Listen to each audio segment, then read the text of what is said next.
Bismillahirrahmanirrahim. Assalamualaikum warahmatullahi wabarakatuh.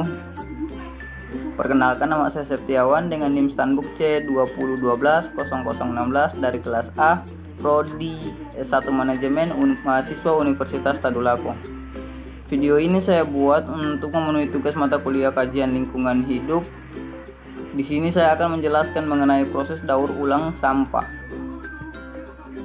Berdasarkan data statistik Kota Palu, jumlah penduduk di Kota Palu tahun 2021 sebanyak 390.170 jiwa. Dengan banyaknya jumlah penduduk tersebut mengakibatkan kebutuhan konsumsi meningkat, yang pada akhirnya berimbas pada peningkatan limbah.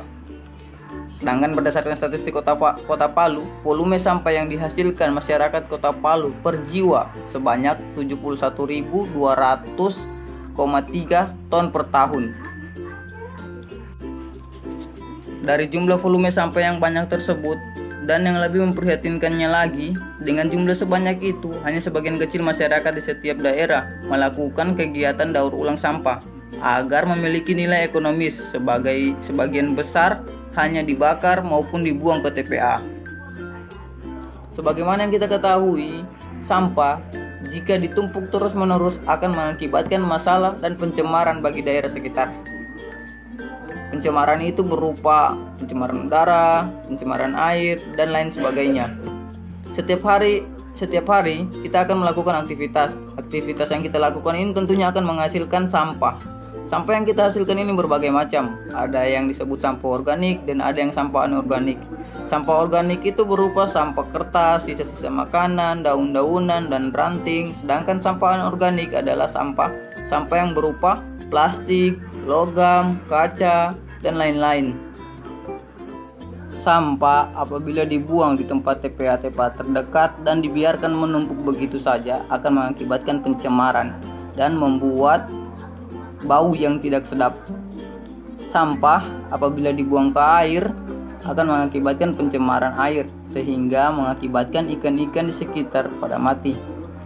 Sampah apabila dibakar akan mengakibatkan pencemaran udara sehingga membuat udara-udara di sekitar pembakaran tersebut akan merasa tidak sehat. Sampah bagi sebagian besar orang tidaklah menarik, kotor, bau, tapi tahukah Anda, sampah sebenarnya memiliki nilai ekonomis yang tinggi. Sampah memiliki nilai guna apabila kita bisa menyulam sampah menjadi barang yang bermanfaat. Ada beberapa metode ramah lingkungan yang bisa kita lakukan untuk menangani masalah sampah ini, yang biasa lebih kita kenal dengan istilah 5M. Yang pertama itu memakai ulang, kedua mengurangi pemakaian, ketiga mendaur ulang, keempat mengganti, dan kelima memperbaiki. Dari 5 metode tadi, yang pertama itu memakai ulang. Memakai ulang maksudnya di sini menggunakan kembali barang-barang yang sudah tidak dipakai untuk keperluan lain. Contohnya seperti kita menggunakan kaleng bekas untuk dijadikan sebagai pot bunga.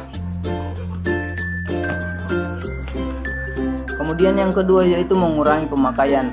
Maksudnya menggunakan barang-barang saat hanya diperlukan saja. Tindakan ini bertujuan untuk mengurangi volume sampah dan juga untuk menghemat sumber daya alam. Sebagai contoh, mengurangi penggunaan tas-tas plastik dan menggantinya dengan tas-tas yang. Kemudian yang ketiga yaitu mendaur ulang.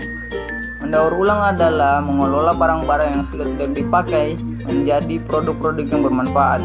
Sebagai contoh di sini kita menggunakan menggunakan plastik minuman untuk membuat sebuah tas. Kemudian yang berikutnya itu mengganti, yaitu tidak menggunakan barang sekali pakai dan barang yang tidak ramah lingkungan dengan barang yang dapat berulang kali dipakai.